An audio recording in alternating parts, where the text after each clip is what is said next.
చిరంజీవి గారు. హాయ్ అండి. Bro. Hi. బాగున్నారా? బాగున్నా. యాక్చువల్లీ ఐఎమ్ ఫైన్ అండి. యాక్చువల్లీ ఒక 2 సక్సెస్ల తర్వాత పీక్లో ఉంటుంది ఏ డైరెక్టర్కైనా, కెరియర్ కానీ అదంతా, ఆఫర్లు కానీ అడ్వాన్స్లు కానీ. లైక్ మీకు కూడా అడ్వాన్స్లు వచ్చాయి కొంచెం ఆ టైంలో. భీష్మ తర్వాత మంచి అడ్వాన్స్లు తీసుకున్నారు, కెరియర్ కూడా ఇంకా స్టార్ట్ అయింది. చిరంజీవి గారితో అనౌన్స్మెంట్ వచ్చింది.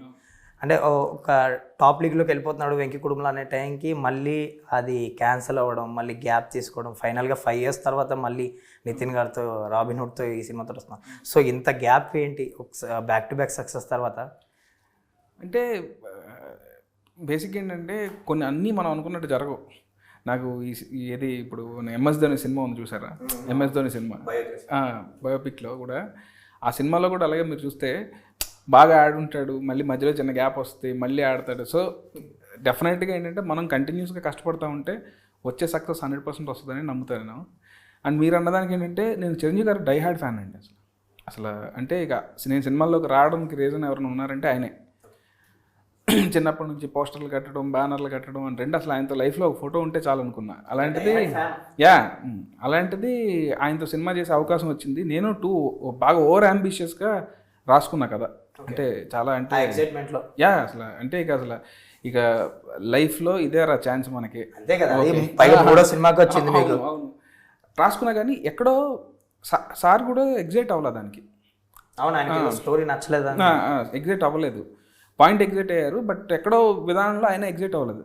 అండ్ నేను ఇంకొకటి పర్సనల్గా కూడా ఆయన అసలు ఒక లెజెండ్. ఆయనకి తెలియని అసలు కథలు కానీ అన్ని క్రాఫ్ట్ల గురించి కూడా బాగా తెలుసు. ఏది వర్కౌట్ అవుతుందో కూడా ఆయన కూడా కరెంట్ ట్రెండ్లో ఉంటారు. సో నేను ఒకసారి ఆలోచించుకుంటా ఉంటే ఇక అసలు నేను ఓవర్ అంబిషియస్గా రాశాను. ఆయన కూడా ఇమీడియట్గా అన్నారు, వెంకీ ఇంకొక లైన్ చేయి, ఇమీడియట్గా చేసేద్దాం అనే దాంట్లో అన్నారు. కానీ నేను అంత టైం తీసుకుని అంత దాంట్లో ఇన్వాల్వ్ అయిపోయి రాసిన తర్వాత ఇమీడియట్గా ఇంకోటి అనేసరికి నాకు తగల. ఒక రిజెక్షన్ నుంచి మళ్ళీ ఏదో బెస్ట్ ఇవ్వాలి కదా. సో నాకు తగలలేదు అనమాట. తగలకపోతే ఎక్కడో నేను లోపల నాలో ఉన్న ఫ్యాన్ ఏంటంటే ఎలా అంటే, అమ్మో అసలు చిరంజీవి గారితో సినిమా చేసినప్పుడు ఆ సినిమా చేసినా సరే నాకు ఇక నిద్రపోను, గిల్ట్ ఉంటుంది నాకు.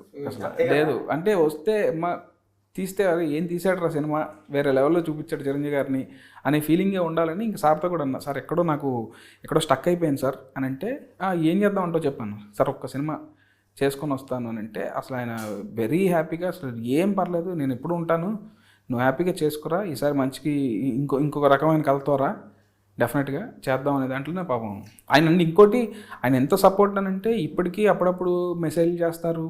అండ్ నేను షాక్ అవుతూ ఉంటా, అంత లెజెండరీ పర్సన్ అసలు మనల్ని గుర్తుపెట్టుకోవాల్సిన పని కూడా లేదు. సో మాట్లాడుతూ ఉంటారు. అండ్ ఇప్పుడు మా సినిమాకి కూడా, ఆ సినిమా పూజకు కూడా ఆయనే వచ్చారన్నమాట. ఆయన హ్యాండ్స్ మీదే పూజ కూడా అయింది మన రాబిన్హుడ్ సినిమా.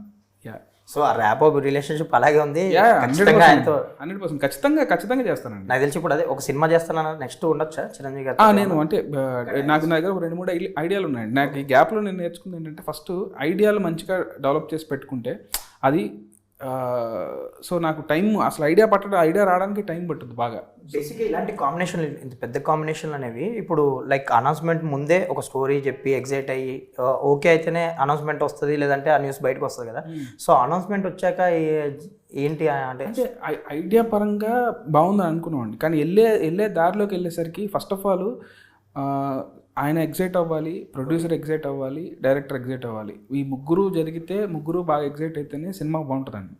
సో ఎక్కడో నాకు ఒకవేళ ఆయన ఎగ్జైట్ అవ్వకుండా అయినా సరే ఓకేలే అన్నట్టు ఏమైనా వస్తే అది నాకు కూడా వద్దండి అసలు. అంటే అంత లెజెండరీ పర్సన్ ఆయన కాన్ఫిడెంట్గా ఉండి అరే ఇది సూపర్ రా అన్న రోజునైతేనే నేను చేయగలుగుతాను. ఎందుకంటే చిరంజీవి గారు ఒకటి మాట్లాడుతూ ఉంటేనే నాకు సగం గాల్లో ఉన్నట్టు ఉంటుంది. అసలు లైట్ అయిపోయిన ఫీలింగ్ అనమాట. అంటే ఎంటర్టైన్మెంట్ ఉందండి దాంట్లో. ఒక హీరోయిక్ యాంగిల్ కూడా ఉంటుంది అనమాట. కంప్లీట్ ఒక mass heroic angle with entertainment. ఏంటి ఆయన కంప్లైంట్స్ సెకండ్ హాఫ్ కంప్లైంట్? అదే అంటే వెళ్ళే దారి ఇది ఎందుకు ఈ దారి కరెక్ట్ కాదనిపిస్తుంది. ఎందుకంటే ఇక్కడ ఇలా ఉంటాయని కొన్ని చెప్తే అవి నాకు వెరీ వ్యాలిడ్ అనిపించినాయి.